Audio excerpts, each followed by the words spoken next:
So yun guys, no, magandang umaga sa inyong lahat. Ako nga pala to si Motodens, ang vlogger ng Pangasinan, char. And so, ano lang tayo, kwentuhan lang tayo sa mga motor natin, no, dahil sa mga bagong bili dyan ng motor, congrats sa inyo. Meron na kayong bagong baby, yo. Bagong baby. Meron na kayong bagong pagkakasusan kung saan mapupunta ang mga ipon nyo, kung saan mapupunta ang mga pera nyo. Ayan, pyesa, gasolina, accessories, mga maintenance ng motor. Ayan, talagang gastos malala guys. So, ayun.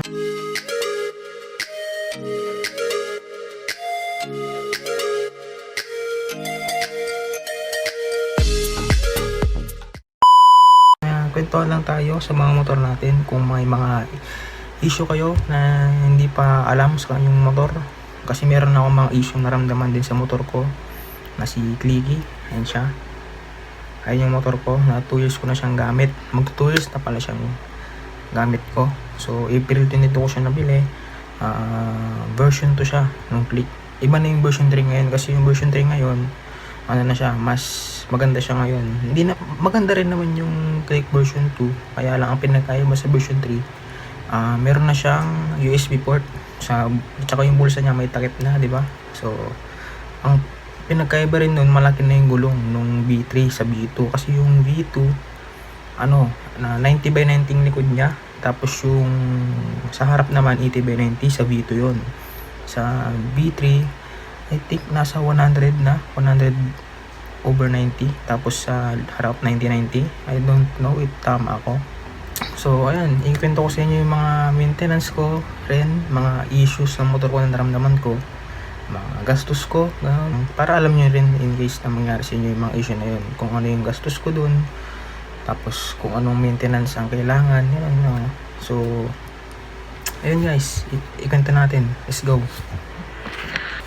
So una sa ating listahan sa issue ng aking motor, no, na si Clicky, ay ang about sa dragging, no. Alam niyo naman na siguro yung dragging sa mga Click user diyan. Alam niyo naman na siguro yun, kaya hindi ko na siya ipapaliwanag ng buo. So ang dragging kasi sa panggilid, usually depende yan kasi pag may mga nagpapalinis ng panggilid, yung mismong lining sa bell hindi na kinakaskas yun. Sa akin kasi ganun ang nangyari sa akin nun. So ang odo ko pa lang nun, mga 5K. Ano na siya, na nagdadrag na siya sa 0 to 10 kilometers na takbo ko ng motor.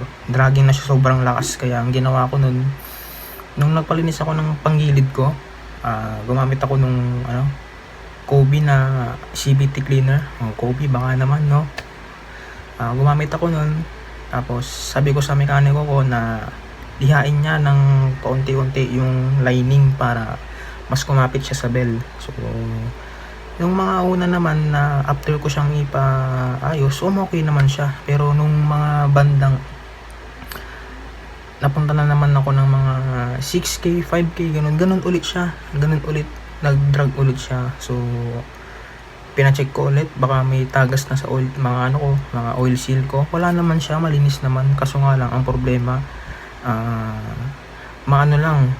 anong tawag dito, maalikabok, puno ng alikabok yung mismong ibabaw ng lining, kaya pinapunasan lang, tapos nilinisan na rin syempre para pagkabalik ayos na, di ba? So yun ang unang problema ko sa aking motor na si Clicky, panggilid, dragging. So next naman na issue ko sa motor ko na si Clicky is yung shock guys. Yung stock shock masyadong matigas, kaya ako nagpalit ng aftermarket shock ko. Ang shock ko is smoke seismic na shock na 300mm, kasi wala akong mahanap na 330 na stock size, kaya napa 300mm ako. Yung stock size na shock ko is Bengkong. Alam niyo bakit? Kasi ang niya, hindi siya ang tigas niya, as in ang tigas. So, kaya hindi ko siya ginagamit, pero hindi ko siya binebenta.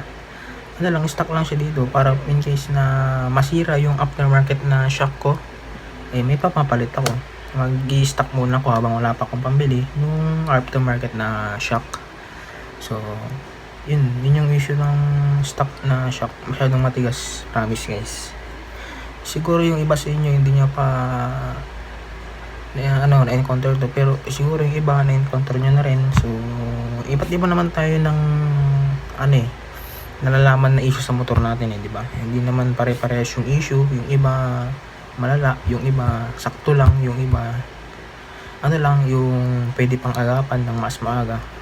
So sa shock talaga guys, issue sa shock ang problema ko sa aking motor, kaya ako nagpalit ng aftermarket na shock. So next naman is ito talaga, gulong ng ating mga motor. Pag stuck ang gulong mo, ibig sabihin madulas yan. Hindi lang makina ang binibreak in, pati gulong guys. Binibreak in din ng gulong para mapudpud yung pinaka surface niya. Kasi yung pinaka surface nun, pag bagong bili siya, madulas. So kailangan mo din i-break in ng motor para mas siya, kumapit siya sa kalsada. Pero depends naman din siguro sa gulong, kung yung gulong mo is makapit talaga. Pero sure ako guys na yung stock na gulong ng click natin is madulas pag sa mga yung makikintab na kalsada, yung mga may asfalto ganun. Mapipil mo siya lalo na pag ulan, tapos nagdadrive ka, ayun, madulas siya guys, na-feel ko yun. Kaya nagpalit ako ng gulong ko, at ang pinalit kong gulong ko ay Beast Tire. Yun, Beast Tire, shout out Beast Tire, baka naman di ba? So Beast Tire sa harap at sa likod, Beast Tire na dalawa yun. Stock size pa lang din naman ng gulong yung pinalit ko, pero sa totoo lang guys, ang ganda ng Beast Tire. Solid na gulong yun. Kaya kung magpapalit kayo ng gulong, so Beast Tire, isa yan, maganda yan, promise. Kung yung mga medyo hindi nyo siya kaya bilhin kasi mahal ng bili ko dun usually mga 1.4 yung likod na gulong ko, tapos sa harap is I think 1.2. I don't know na kasi medyo matagal-tagal na rin nung simula nung nagpalit ako. So sa mga hindi naman siguro afford yung Beast, marami namang mura dyan na gulong di ba? At least mababalatan mo yung gulong mo, mas safe ka pa, di ba? Kung wala ka namang budget, pwede mo namang ibenta yung gulong mo na stock, kasi nabebenta naman yun. Marami naman din bumibili sa marketplace, i-post mo doon, ganun. Okay, sa Facebook, sa mga groups ng mga click. Ayan. So kung suggest ko lang sa inyo guys, kung trip nyo lang, Beast Tire, promise, hindi kayo magsisisi guys. Subok ko na ang Beast Tire. Beast Tire number 1 guys. Charot. So yun, pangatlo na ba yan? Hindi ko lang kung pangatlo na yun, basta issue yun, yung mga issue yun, yung sinasabi ko. So next, ang next na issue natin sa aking motor na si Clicky is yung sa panel gauge guys. Oo, akala nyo tapos na yung sa mga issue na yan. Hindi, meron sa akin ma-issue yung motor ko guys, sa totoo lang. Sa loob ng halos 2 taon, marami na akong naranasan sa aking motor na si Clicky. Binigyan niya man ako ng problema, pero syempre mahal na mahal natin yung motor natin dahil siya lang naman yung ginagamit natin pag alis tayo ng bahay at nagagala, tatakas sa bahay, di ba, para magmotor, kasi kating-kating na magmotor, di ba? Kaya next is yung sa panel gauge na. Yung sa panel gauge ko guys is nagmo-moist sa ilalim. So lalo na pagtapos ng ulan, nabasa di ba na ulan, tapos naarawan siya, ayun, magmo-moist sa ilalim, pero nawawala naman, hindi naman siya nakakapit dun sa mismong panel gauge ko. Pero ngayon wala na, naayos ko na kasi nilagyan ko na siya ng cover. Ayun, yung panel cover, nabibili sa Shopee. Ito, yan, ganyan yun. So ayun yung issue ko sa motor, sa Clicky, sa panel gauge. Ito pa, mayroon pang isa, yung sa yung sa panel gauge, para hindi ka na siya mag-moist. Kasi minsan pag may mga tira-tirang tubig sa ibabaw ng panel gauge nyo, tapos naarawan siya, doon siya mag-moist sa ilalim. Kaya ang gawin nyo guys, para hindi siya mag-moist is, pag nakita nyo basa yung panel gauge nyo, punasan nyo na lang siya agad, para hindi na siya mag-moist sa ilalim. Kasi ganun yun ganun yung nangyari sa click ko pag nahayaan kong may basa sa mismong panel gauge nya, nagmumoy siya sa ilalim. Kaya nung pagkapunas ko, ayun, medyo may tubig-tubig sa ilalim. Kaya ganun na lang yung gawin nyo guys. Tip lang, no? So, next. So, last but not the least, sa issue ng aking motor na si Clicky. So, ang last na issue ko sa motor ko is yung mababa ang minor. Yes guys, mababa ang minor ng motor ko, lalo na sa umaga. Pag pinapaandar ko siya, kasi nag-aatid ako ng kapatid ko sa school niya. Pagka-andar ko, so mga 3 seconds, mataas yung RPM, di ba? Pag andar mo, tapos bababa yung minor niya. Doon mismo namamatayan ako guys, yung issue na yun. So ang ginawa ko, pumunta ko sa mekaniko noon. Sabi ko, ba't bababa po yung minor ko? Kasi hindi ko pa alam kasi bagong issue pa lang sa akin yun. Hindi ko pa siya bago pa lang, bagong encounter pa lang sa akin yun. So ang sabi nung mekaniko ko, may ina-adjust lang daw dun sa mismong ilalim ng upuan, na parang ipipihit mo lang ng konti gamit yung screw. So ang ginawa ko, ganun yung ginawa ko, pinihit ko siya ng konti. Tsaka ko siya inandar, pero yun, gumana naman na. Pero ang sabi nung mekaniko ko, para mas accurate daw. Accurate daw yung mismong minor ko. Dapat magpa-check daw ako sa mismong may mga diagnostic tools. Pero dito sa amin kasi, walang ganong mga tools guys. Kasi tong sa amin probinsya. So, malabong magkaroon ng mga diagnostic tools. Meron naman sa mga iba't ibang lugar, gano'n, pero napakalayo pa, di ba? So, kung meron namang ibang paraan na mas okay naman, na temporary lang naman, so, ganun mo nang gawin mo. Actually, simula nung ginawa ko yun, yung in-adjust ko yung yung minor ko sa ilalim, yung in-adjust ko, yun. Wala naman siya naging problema na sa motor ko. Ganun lang, bumababa lang talaga yung minor ng motor guys, sa totoo lang. Tsaka ito, isa pa, sa mga motor natin, sa mga click natin, so wag kayong magtataka pag may mga medyo maingay na konti sa makina nyo pag start nyo, lalo na pag malamig yung makina. Pag in-start nyo, diba, ganun yung tunog. Wag kayong magtataka guys, kasi normal talaga yun sa motor. Normal yan. Magtaka kayo pag yung kalabog ng makina ay sobrang lakas, ganun. Ayun, ibig sabihin may issue na yun. At saka yung mga ibang tunog nun, baka pwedeng sa panggilid, ganun. O kaya, syempre, naka-standby yung motor mo ng buong gabi, tapos papandarin mo ng umaga, di ba? Syempre, lang, parang sa ibang motor, cold start, ganun. Nagpapainit yung motor, kaya parang maingay siya. So, yun. Yun yung mga issue ko sa aking mga motor sa aking motor na si Clicky. So next naman is yung mga maintenance na ginagawa ko para sa kanya.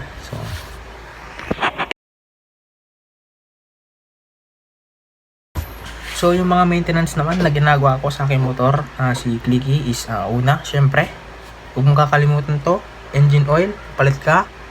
Depende sa odo kung madalas mong gamitin. So ako, usually yung odo ko bago ko magpalit is 1,000 to 1,500. So ang gamit kong oil ay RS8 Ultra Synthetic o RS8 na yung 40 scooter oil, yung 10W40, yung kulay blue. Ito pakita ko, ayan. Tsaka yung gold. Ayan. So yun yung mga gamit ko na oil. Pero ang ginagamit ko siya ngayon, yung kulay blue. Yung pinakita ko kanina, ito. Yan. Ang pinagamit ko ngayon dahil wala akong pera.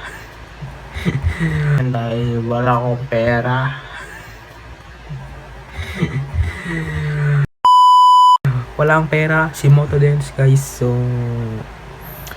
ang first gear oil, engine oil. Wag na wag yung kakalimutan ang magpalit ng langis guys. Dahil mas mahal ang magpaayos ng makina kaysa bumili ng oil. Marami na akong nakikita sa Facebook, yung mga motor lang ng motor, tapos yung makina natutuyan na ng langis. Grabe. Pagkabukas nung makina, ayun, nako, gastos malala yun guys, sa totoo lang. Kaya maging maalaga kayo sa motor nyo, dahil aalagaan din naman kayo nyan kahit saan kayo pumunta. Iuwi pa rin kayo nyan guys. Kaya dapat alagaan nyo yung motor nyo kung paano din kayo alagaan ng motor nyo. So first is engine oil. So, meron akong tip sa inyo guys. So, kung para hindi kayo mahirapan magtansya ng oil nyo, meron naman doon sa panel gauge na magsiset ka ng odo na kunyari magset ka ng odo na 1K, iset mo yung odo mo sa 1K para pag nag 1K na yung motor mo, lalabas dun sa panel gauge mo mismo na yung oil change yun, lalabas doon mismo para aware ka na mag oil change ka na, magpapalit ka na ng alangis mo, ganun. Pero ako hindi ko na ginagawa yun kasi ano na lang, ang tawag dito, hula ko na lang guys, kino-compute ko na lang siya, hindi ko na siya inano sa mismo panel gauge ko.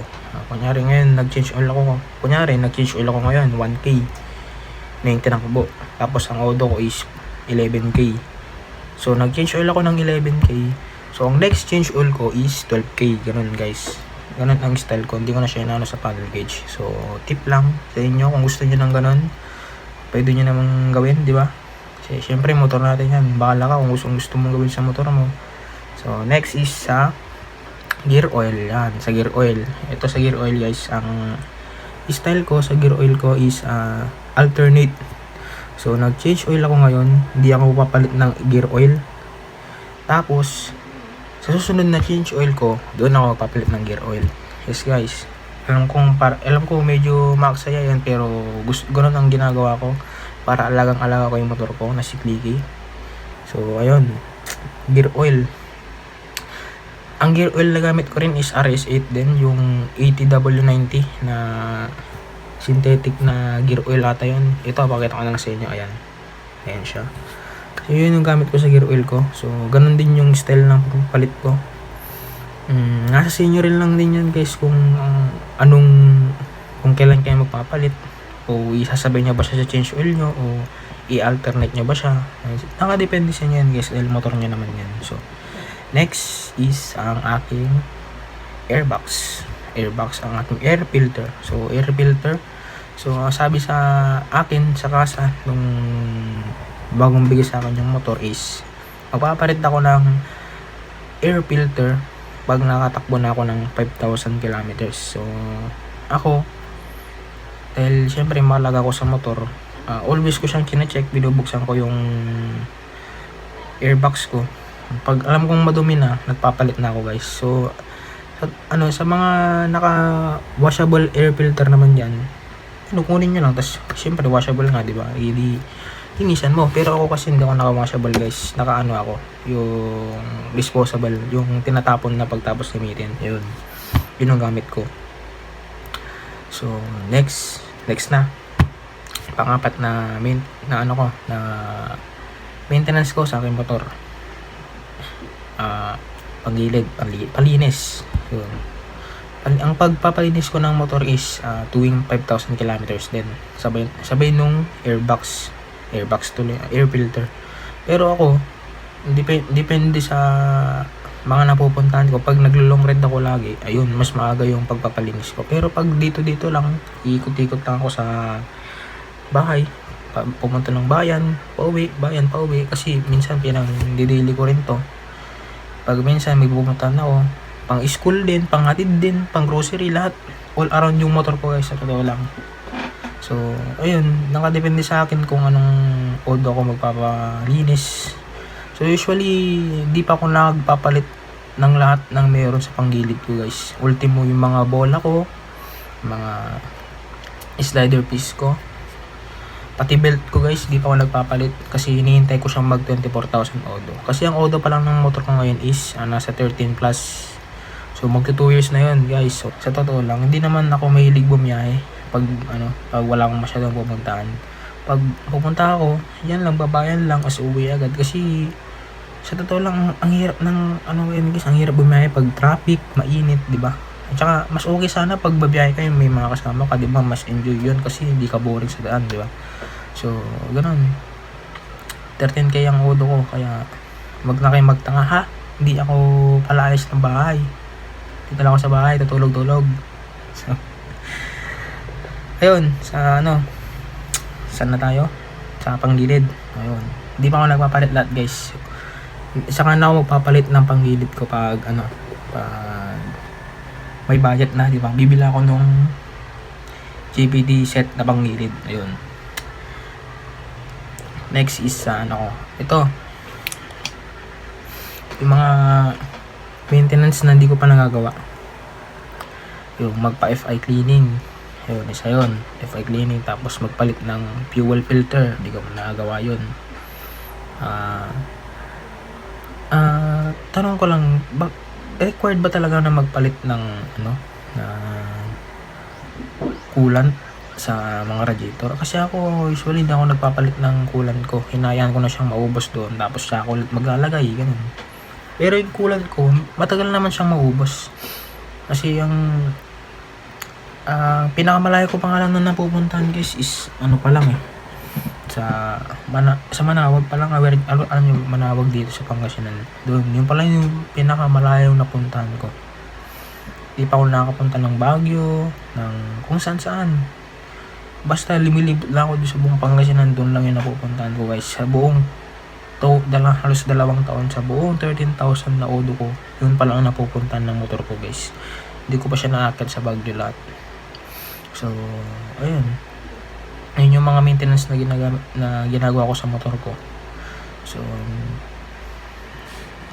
So yun lang muna siguro sa ngayon, no? Yung mga binigyan ko lang kayo ng mga idea sa mga ginagawa ko sa motor ko na si Clicky. So kung nagustuhan niyo tong video na to, please like, comment, share, and subscribe guys. So i-share niyo na rin to sa mga katarupa nyo na nagbumotor din, para alam nila yung mga issue nila. Kung mga baguhan pa lang yung mga tropa mo, nakakabili pa lang ng motor, congrats sa inyo, congrats sa'yo, ikaw na nanonood. Kung bagong bilang motor mo, congrats sa'yo, at alagaan mo yung motor mo ng maigi. So yun lang guys, maraming salamat sa panonood. Motodance out.